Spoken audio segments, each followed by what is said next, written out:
¿Qué pasa, YouTube? 6fthax here. Have for you guys today a pretty fun, good, close OU Wi-Fi battle I had against a fellow Bullet Punch Club homie in ZDH. Make sure to go check him out, guys. Channel link is going to be down below. Now, going into this battle, I'm using a really cool Mega Latios team that was given to me by my homie Thick Tornadus, although I did make two changes to this team, but I'll leave the original version of the team in the description for you guys to go check out. And I'm really excited to use all these new megas that have been recently released. Let me know what you guys think about Mega Latios in the OU tier. A lot of you let me know what y'all thought about Mega Latios, and I really did appreciate reading your guys' comments, so thank you about that. Let me know what you guys think about Mega Latios in OU. Do you think it's going to be better than last gen? Do you think it's going to be worse? Or do you just think it's not really going to change at all and you're still going to end up using regular Latios as opposed to Mega Latios? So with all that being said, the battle's already started. So the biggest threats on this team were going to be, first off, this Mamoswine, because I literally have no switch-ins to Mamoswine. And second off, Gengar, depending on if it's Spexed or Scarfed, could prove to be a giant problem as well. So the main reason I ended up leading off with my Clefable is because typically Mamoswine is a Focus Sash lead, so I expected him to lead off with that. And then the only thing on my team that can even remotely live with two Focus Sash hits for Mamoswine is my Clefable. But as you guys just saw, it turns out that he's Life Orbed, and that's actually kind of terrifying, because if that was a min roll, a high to max damage roll could probably knock me out of here, and that's going to be really bad because I also need Clefable to stop Garchomp from just coming in and clicking Outrage, and I can also use Clefable to check the Kyurem depending on what set it's running. Thankfully, I'm able to live this Earthquake on 4 HP, and I'm going to be able to go for the Soft Bolt. After Soft Bolt and Leftovers, I will be slightly out of range of where another Earthquake should not knock me out. Essentially, I should live any other hit that this thing wants to go for. If he really wanted to, he could have definitely gone for the Icicle Crash to try and flinch me, but then he also had the potential chance of missing Icicle Crash. So at this early stage in the match, him just spamming Earthquake is by far his best move to do, because there's no way I'm gonna switch in a Tangrowth on a Mamoswine who he can easily just switch up moves if he really wanted to. So staying in here and just spamming Soft Bolt until eventually he knocked himself out to Life Orb was basically my game plan, because again, I have no switch-ins to Mamoswine, man. That thing is an absolute dawn, and I love Mamoswine. So thankfully here he ends up switching out, but he switches out into Garchomp, and I found this to be really odd. Like, I almost wanted to just go straight for the Soft Bolt, scouting out to see what he wanted to do, but if maybe he thought he could freely go for Sword Dance and then potentially knock me out with like an Iron Head or a Poison Jab, I thought Moonblasting here was by far my better play, as I'm able to get off a huge amount of damage. It does turn out that he has the Iron Head, so expecting him to potentially be locked into the Iron Head, because this could easily be Scarf Chomp depending on the build of his team, I'm gonna go ahead and switch out into my Tangrowth. But it turns out that he's gonna pop a Z move here, and I was thinking, is this Corkscrew Crash?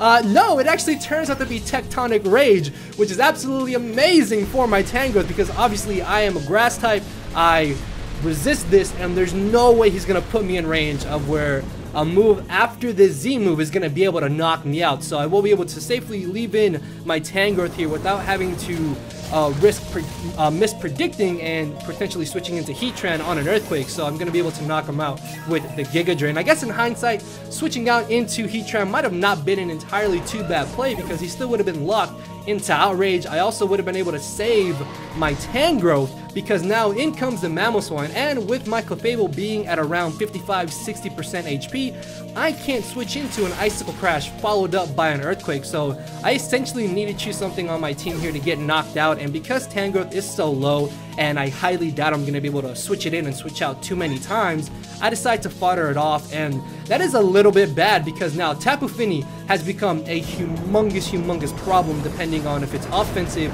or a supportive set and what offensive moves he could be running. So thankfully Clefable is still well trained and is not going to be knocked out by this Earthquake, so I will be able to safely go for the Soft Bolt. And funny enough, after Soft Bolt, he only ended up doing 4 points of damage with the Earthquake, if I'm not mistaken. So that's really good. Clefable definitely will still come in handy in this battle. As in comes the Celesteela. If this is a setup Celesteela, he could potentially think that I have the Thunder Wave. So that's probably why he's actually going to end up switching out this turn, but I don't have the Thunder Wave, and I decided to switch into my Heatran in hopes that if he did go for the Autotomize, he wouldn't have the Earthquake that could just annihilate my Heatran, and then from there, I could potentially go for the Magma Storm, but he does end up switching into Tapu Fini as I bring in my Heatran, aka my Heat Woman, which is a man. It's 2017, guys. You can't just be assuming every Pokemon's gender out here, so respect my Heatran. So I am not in a very good spot right now. Like, I don't really have the safest switch-ins to this Tapu Fini, especially because Tapu Fini, from what I've seen in the past, tends to run a lot of speed, which means even if I did try to bring in my Clefable here, he could probably 2-hit KO me with the Surf, or he could hit me with the Surf on the switch-in and then taunt me and then still beat me 1v1. So I try to go for the substitute in hopes that maybe he would predict me to want to switch out and he himself not go for the Surf, or maybe try and pull a double switch. That way I could have ended up behind a substitute with my Heatran and then potentially gone for a Magma Storm on whatever he brought in. But because he did go straight for the Surf, I'm very positive he's going to go straight for the Surf again. So I'm going to take this chance to go for the Magma Storm, and I should be able to live one Surf unless he's running max special attack, which I've never really seen on Tapu Fini. So it turns out I will be able to just barely on a smidgen of HP live, and I'm gonna be able to get off this extra little bit of damage with the Magma Storm, which is absolutely amazing because I don't have anything on my team at this current moment that can knock out this Tapu Fini at this high amount of HP. The best play I have to do is hope that Earth Power will put this in range of where I can then bring in my Dugtrio, go for the Groundium Z, and just pray that that knocks out the Tapu Fini. Even if it doesn't knock out Tapu Fini, it will definitely put it in range of where I can revenge kill it with either my Latios or with my Gengar. So that's kind of my backup plan, but my main plan right now is to hope that my Tectonic Rage will be able to knock him out. And actually, right before I made this team, I thought about making Dugtrio Adamant because the original version of this team has Scarf Dugtrio along with Scarf Gengar, because double Scarfers can really come in handy in certain scenarios. But I'm really happy that I did end up making this into Tectonic Rage right before I accepted this battle. So I will be able to get off a huge amount of damage on this Tapu Fini, or in this case, actually end up knocking it out, which actually really surprised me because Tapu Fini is a very bulky Pokemon.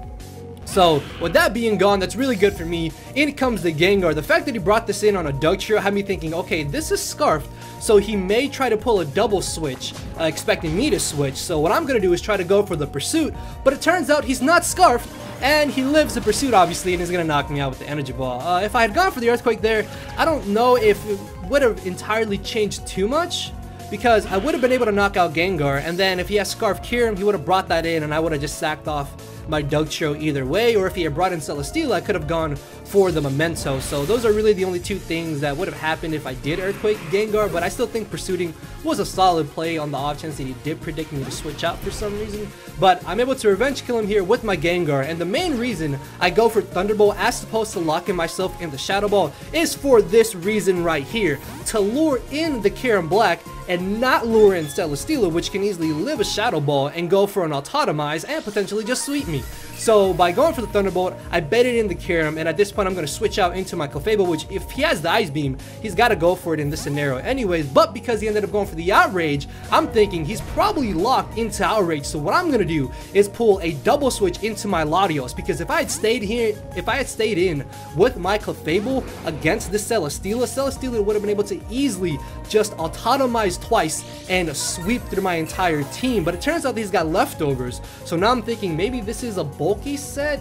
Either way though, I do thankfully have the Thunderbolts on this Mega Latios, which I will be able to safely Mega Evolve, and I do chew one Heavy Slam, so if it comes down to it at this range of HP, I should be able to 2-KO him with the Thunderbolt. But much to my surprise, Mega Latios with that raw power is able to just straight knock out the Celesteela, and that's really good because that's a huge relief off of my chest. And at this point, his last Pokemon is this Kyurem Black.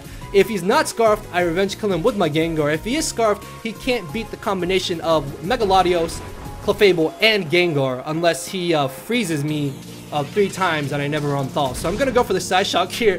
Unfortunately though, Latios does not quite knock out the Kieran Black. He told me that he actually lived on 4 HP, and that's fine because at this point, Scarf Gengar 110% outspeeds Scarf Kieran Black, so he's gonna knock me out with the second Stone Edge. I don't know if I would have lived the second one if he didn't crit me on the first one. Either way though, Mega Latios definitely saved me from getting absolutely demolished by that Celesteela, because late game, I'm pretty sure Celesteela would have been able to just potentially sweep through my last 3 Mons. So Gengar is gonna come in, get the last kill, and that is going to be the 2-0 victory in my favor. So good game to ZDH. Hopefully you guys did enjoy the video, and if you did, make sure to show that like button some love. I forgot what move I used earlier. Like, power whip the like button. Do something to the like button if you guys did enjoy. But yeah, but most importantly, let me know what you guys think about Mega Latios in OU. Would really be interested to read what you guys' thoughts are in the comment section below. So with that being said, if you may have missed me using Mega Deoncé, a link to that should be at the end of the video or somewhere in like a little bubble up there for you guys to go check out. So with that being said, I'll see y'all tomorrow with another Wi-Fi battle. So later, everybody. Cause my brain and heart are both tied in the knot, and this hinders me from crying a lot. This causing me to show no emotion. But when I said I cared, I wasn't joking. But I guess it's too late for me to become broken. For now, I'm living with no more pain, tears, or hoping. I'm just coasting. Yeah, I said I'm coasting. No more pain, tears, and hoping. For real.